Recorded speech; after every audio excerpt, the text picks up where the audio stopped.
Hello again. Welcome to the Killboy 12 minutes on the side of the Dragon, Deals Gap, 129. We're in Tennessee, about 2.5 miles from the border, North Carolina-Tennessee border. Saturday, what else to do? I'm sure it's on the description, May 11th, about 2 p.m. It's been a little dreary. Not much rain. It rained for about 15 minutes a few hours ago.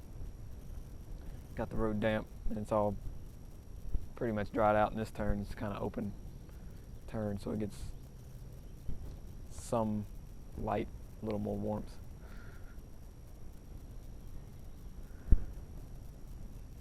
A couple of rallies here. Ducati rally with about 50 or 60 people.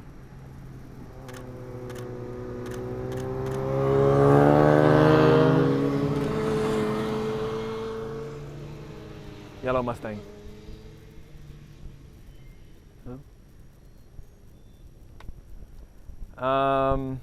Ferrari group has about 26 cars staying at the Poca Lodge, and I'm not sure of anything else.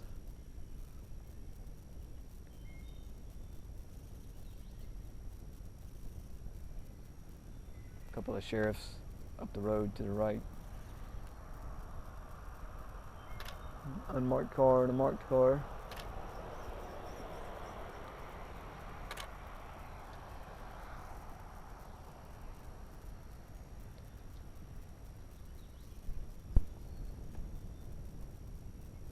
Thought I'd talk a little bit about tires today. I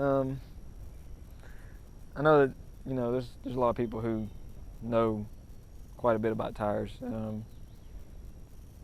There's a lot of people who don't too, so we all have a little knowledge in some areas and not so much in others. So some of the stuff I figured out and researched over the years, I try to share it. There's not too many people that go through tires as fast as we do, so we have a pretty good opportunity to sort of explore the different possibilities and learn the characteristics.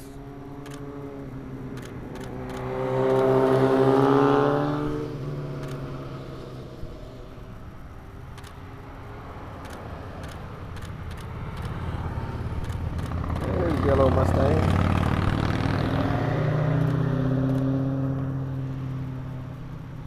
That Mustang's been running with those other two sport bikes the past couple of days. I guess they're all together. So the tire thing, this will be stuff that sort of applies to both cars and bikes, but there are of course some, specifics to motorcycle tires versus car tires that, especially when we talk about, wet conditions and how that affects them. I think one of the areas that seems to be not very well understood, especially among motorcycle riders, is how difficult it is basically to get a motorcycle tire to hydroplane. It's nothing like a car tire. A car tire is only rounded, if you think about it, in one direction. It's kind of flat going across left to right. So as you go fast enough, the tire ends up getting up on top of the water, and when that happens, you lose. All the water is trying to move out from under the tire in all directions. All of a sudden, the tire isn't making contact with the pavement, and the car will spin out of control. The motorcycle tires are rounded in both directions, so and they also tend to be, of course, narrower. So they really tend to cut through the water a lot better, even though they don't have quite as much weight on them.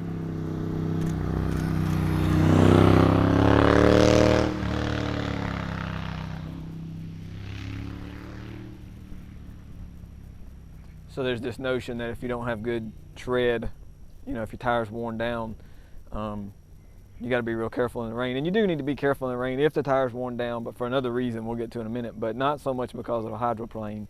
I've seen some, we did a lot of track days with Sport Bike Track Time for a couple of years, and sometimes it would rain and the track was still open. It was just at your discretion if you want to go. and pretty much the fastest bikes out there were on slicks. You had to watch your speeds in the straights. You know, once you get up to about 80, 100 miles an hour, yeah, it'll hydroplane if there's enough water and you're on a slick. But tread really doesn't do a whole lot for motorcycle tires' ability to deal with standing water. You still hydroplane on a nicely treaded tire in deep water, going fast enough, about the same speed as a slick, really.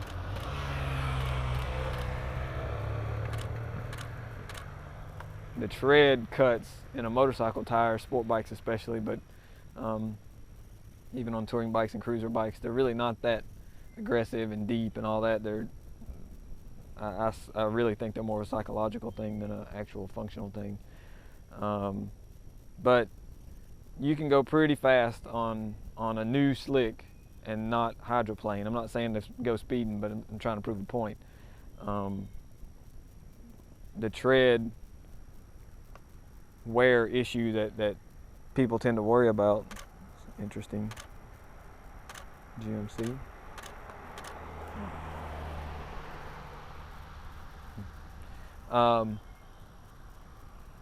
The reason the tires get slick in the wet, and it's the same in the dry, really, is because they've heat cycled out usually. So when the tread is worn down, not very prominent,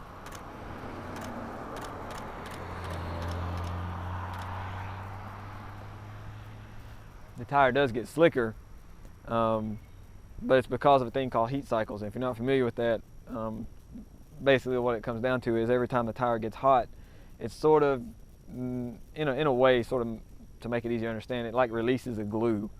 It releases an adhesive that gives you traction. And once the tire cools, that glue hardens and it's gone. And then the next time you heat it up, there's a little more glue released, but there's less each time. Eventually the tire runs out of adhesion.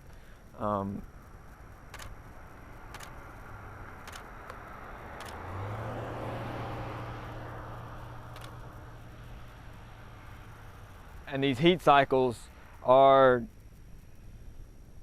dependent on the type of tire it is and what it was designed to do. Like a race tire, a slick, will have very aggressive heat cycles. It'll release a lot of glue, but it can only do that like 6, 8, 10 times, maybe less than that. And then the tire just becomes hard, dry, doesn't really get grippy. And it may still have tread, but it's heat cycled out. Typically, a highway tire, a consumer tire, the heat cycles aren't as aggressive, so they last longer. You get more heat cycles in a tire, but you don't quite get that traction boost that you get from a race tire that has a more aggressive heat cycle. So with cars, you'll notice that the tires start, as they wear down, they're not getting as much grip, and you just drive them until you scrub all the tread off and then you change them. But with motorcycles, you can actually heat cycle out a tire and still have tread left, and it's hard to wear the tire on a motorcycle sometimes because you don't push it and sort of scrub it as much.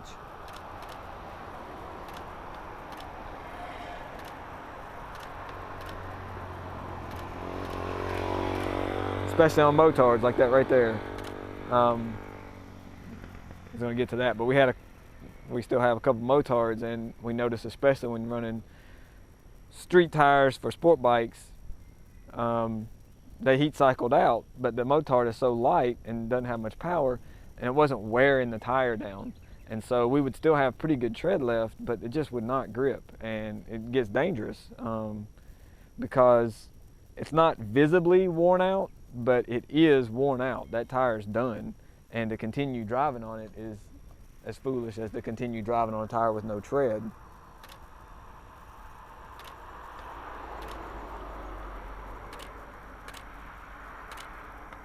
We tend to look for that visual reminder that the tire's worn out, and on cars it's typically okay because you push them and it's not, it's not going to wreck you. But on a motorcycle, you continue driving on a tire that's no longer sticky. Maybe it's old, maybe it's designed to only have so many heat cycles and it's worn out, and it may still look like it's got decent tread, but then you need to stop quick or you need to turn hard, and you've been pussyfooting around on it just to continue driving on it and kind of wear it out, and it gets you in trouble.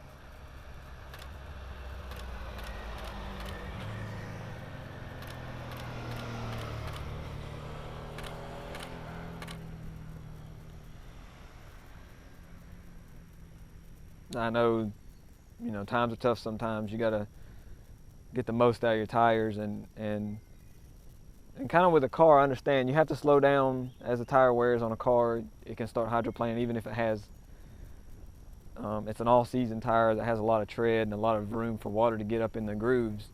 Once it wears down, those disappear and it becomes a slick.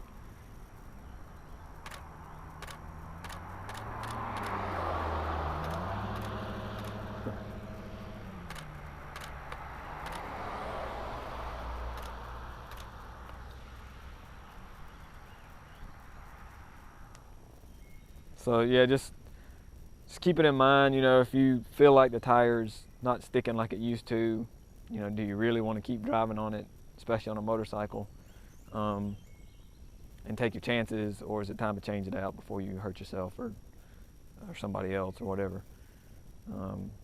And you know, being around a motorcycle shop at Wheeler's over here near Robbinsville, it was kind of painful to hear some of the people come in. The first thing out of their mouth was, "What's the cheapest tire you got?"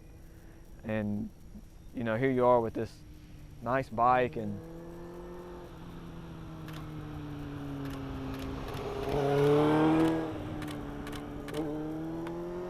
it all comes down to the tires. And you know, maybe spend that extra 20 bucks, 40 bucks and get something that might make you have more fun, safer.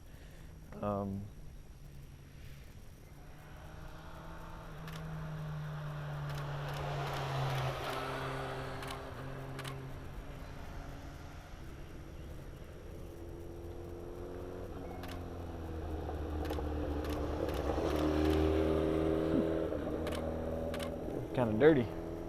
Starting to rain, these guys in t-shirts. All right, so that's about 12 minutes, and yeah, check us out at killboy.com as always, and we'll see you next week.